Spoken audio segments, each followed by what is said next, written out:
Praise the lord. మీ అందరికీ ప్రభుని యేసుక్రీస్తు నామములో ప్రభు ప్రేమను బట్టి మీ అందరికీ వందనాలు. నాకు కరెక్ట్గా 1 రోజులైంది ఈ రోజుతో యాక్సిడెంట్ అయ్యి. ప్రతి డినామినేషన్ నా కొరకు ప్రార్థన చేశారు. సార్వత్రిక సంఘం ఇంటర్నేషనల్ లెవెల్లో ప్రతి ఒక్కరూ నా కొరకు ప్రార్థన చేశారు. మరి ముఖ్యంగా ఓసన్న మినిస్ట్రీ సేవకులు, విశ్వాసులు ప్రతి ఒక్కరూ నా కొరకు ప్రార్థన చేశారు.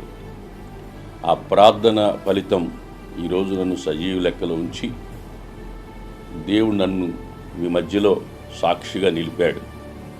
ఇంకొక 10 రోజులు అయితే మీ మధ్యలోకి నేను ఫీల్డ్లోకి వస్తాను. మీరెవరు ఇక్కడికి వచ్చి నన్ను డిస్టర్బ్ చేయకండి. మీ అందరికీ ప్రభు పేరట మనవి చేస్తున్నాను. నా కొరకు ప్రార్థన చేసిన ప్రతి ఒక్కరికి పేరు పేరున మీ అందరికీ కృతజ్ఞతలు తెలియజేస్తున్నాను. నాకు ఆరోగ్యం బాగుంది, ప్రస్తుతానికి కుదుట పడతా ఉంది. అనుకున్న దానికంటే త్వరగా స్వస్థత కలుగుతూ ఉంది. వీలైనంత తొందరలో మీ మధ్యలోకి నేను వస్తాను. బైబిల్లో ఒక వాక్యం నాకు గుర్తుకొస్తూ ఉంది. 91వ కీర్తన 14వ వచనం. అతడు నన్ను ప్రేమించుచున్నాడు గనుక నేను అతను తప్పించి తిని, అతడు నా నామమును ఎరిగినవాడు గనుక నేను అతన్ని గణపరిచి తిని, అతడు నాకు మొరపెట్టగా నేను అతనికి ఉత్తరం ఇచ్చి తిని, శ్రమలలో నేను అతనికి తోడై ఇంటిని. దేవుడు ప్రేమించే వారికి ఆయన ఎప్పుడు తోడుగా ఉంటాడు. ఈ వాక్యం నన్ను ఎంతో బలపరిచింది, ధైర్యపరిచింది.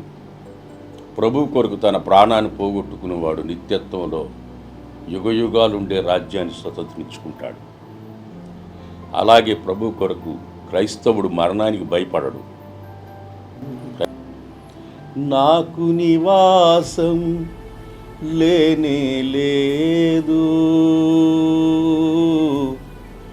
యాత్రికుడను పరదేశిని, నాకు నివాసము లేనే లేదు, యేసయ్య నివాసము నన్ను చేర్చినాడు. జీవించు